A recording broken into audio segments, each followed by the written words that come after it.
Pujilah Tuhan, hai jiwaku. Pujilah Tuhan, hai segenap batinku. Syukur kepada Tuhan. Kembali kita jumpa hari ini pada Renungan Harian Toraya, edisi Selasa 15 September 2020. Marilah saudara, dalam setiap saat dan kesempatan kita datang untuk menggumuli kebenaran firman Tuhan. Seperti biasanya, mari kita siapkan hati kita dan siapkan Alkitabnya. Bahan bacaan kita hari ini terambil dari kitab Roma, pasal 14 ayat 13 sampai 23. Karena itu marilah kita minta pertolongan dalam doa. Allah yang maha baik, Allah yang maha pengasih dan penyayang, terima kasih atas hari yang Engkau anugerahkan ini. Kami boleh nikmati sampai saat ini. Dan ya Tuhan, dengan penuh kerendahan hati, kami datang menghampiri hadirat-Mu. Kami datang memohon hikmat melalui kebenaran-Mu, melalui pembenaran firman-Mu.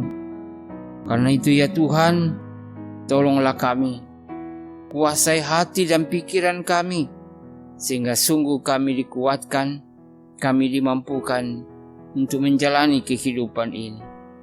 Berkenanlah kepada kami ya Tuhan, dan bersabdalah, kami sudah siap mendengar. Dalam nama Yesus Kristus kami berdoa. Amin. Roma 14 ayat yang ke-13 sampai 23. Karena itu, janganlah kita saling menghakimi lagi, tetapi lebih baik kamu menganut pandangan ini. Jangan kita membuat saudara kita jatuh atau tersandung. Aku tahu dan yakin dalam Tuhan Yesus bahwa tidak ada sesuatu yang najis dari dirinya sendiri. Hanya bagi orang yang beranggapan bahwa sesuatu adalah najis, bagi orang itulah sesuatu itu najis. Sebab jika engkau menyakiti hati saudaramu oleh karena sesuatu yang engkau makan, maka engkau tidak hidup lagi menurut tuntutan kasih. Janganlah engkau membinasakan saudaramu oleh karena makananmu, karena Kristus telah mati untuk dia. Apa yang baik, apa yang kamu miliki, janganlah kamu biarkan difitnah. Sebab kerajaan Allah bukanlah soal makanan dan minuman, tetapi soal kebenaran, damai sejahtera, dan sukacita oleh Roh Kudus. Karena barang siapa melayani Kristus dengan cara ini, ia berkenan pada Allah dan dihormati oleh manusia. Sebab itu, marilah kita mengejar apa yang mendatangkan damai sejahtera dan yang berguna untuk saling membangun. Janganlah engkau merusakkan pekerjaan Allah oleh karena makanan. Segala sesuatu adalah suci, tetapi celakalah orang jika oleh makanannya orang lain tersandung. Baiklah engkau jangan makan daging atau minum anggur, atau sesuatu yang menjadi batu sandungan untuk saudaramu. Berpeganglah pada keyakinan yang engkau miliki itu bagi dirimu sendiri di hadapan Allah. Berbahagialah dia yang tidak menghukum dirinya sendiri dalam apa yang dianggapnya baik untuk dilakukan. Tetapi barang siapa yang bimbang kalau ia makan, ia telah dihukum, karena ia tidak melakukannya berdasarkan iman. Dan segala sesuatu yang tidak berdasarkan iman adalah dosa. Saudara-saudara, sedemikian jauh firman Tuhan. Dan tema kita saat ini berbicara tentang hidup dalam perbedaan. Ya, hidup dalam perbedaan. Tuo lanaagan silaenan. Perbedaan adalah sesuatu yang indah.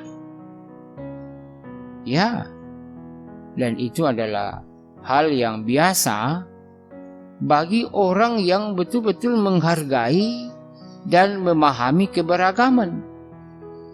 Tetapi akan menjadi berbeda jika orang itu sulit menerima perbedaan dan selalu mengharapkan keseragaman.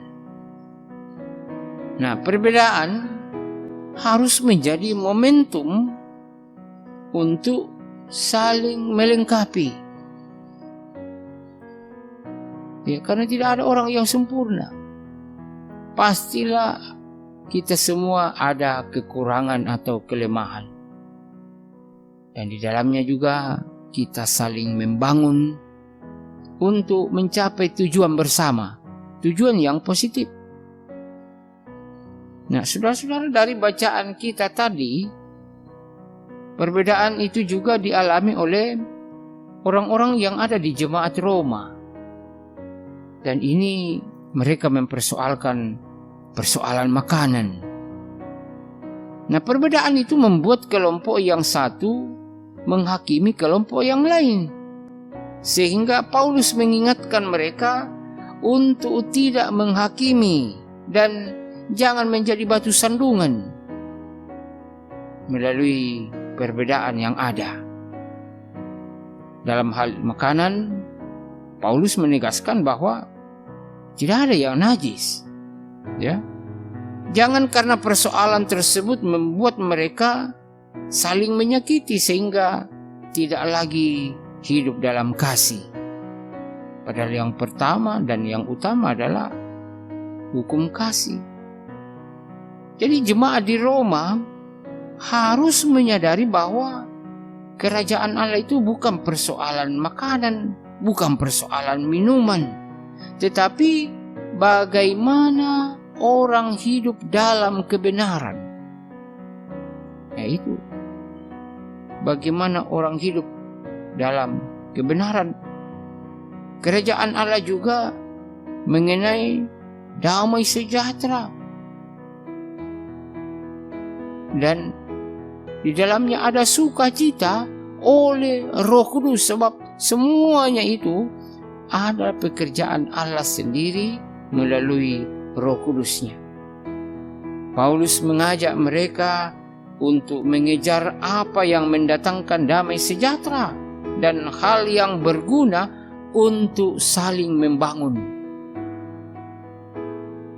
Serta bagi mereka yang dilarang untuk menjadi batu sandungan karena perbedaan. Tapi mereka harus melakukan berdasarkan iman. Itu berdasarkan iman kepada Tuhan. Jadi saudara-saudara, hidup dalam perbedaan akan menjadi indah jika kita mampu melihat bahwa kita bisa saling melengkapi, kita bisa saling membangun di dalam Tuhan. Ya, Tuhan kita harus diutamakan. Kita harus mengesampingkan perbedaan dan mengedepankan persatuan dalam rangka kemuliaan Tuhan. Hidup dalam perbedaan yang damai dan indah, ini yang kita harapkan. berbeda itu biasa-biasa saja. Tapi bagaimana mengelola perbedaan yang ada untuk saling melengkapi, saling membangun, dan melakukannya dengan dasar iman.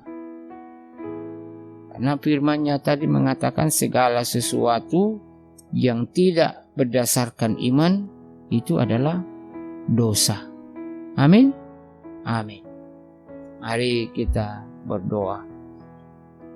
Syukur kepadamu ya Allah, atas perkenan-Mu Engkau menciptakan kami dengan berbagai potensi yang ada pada kami.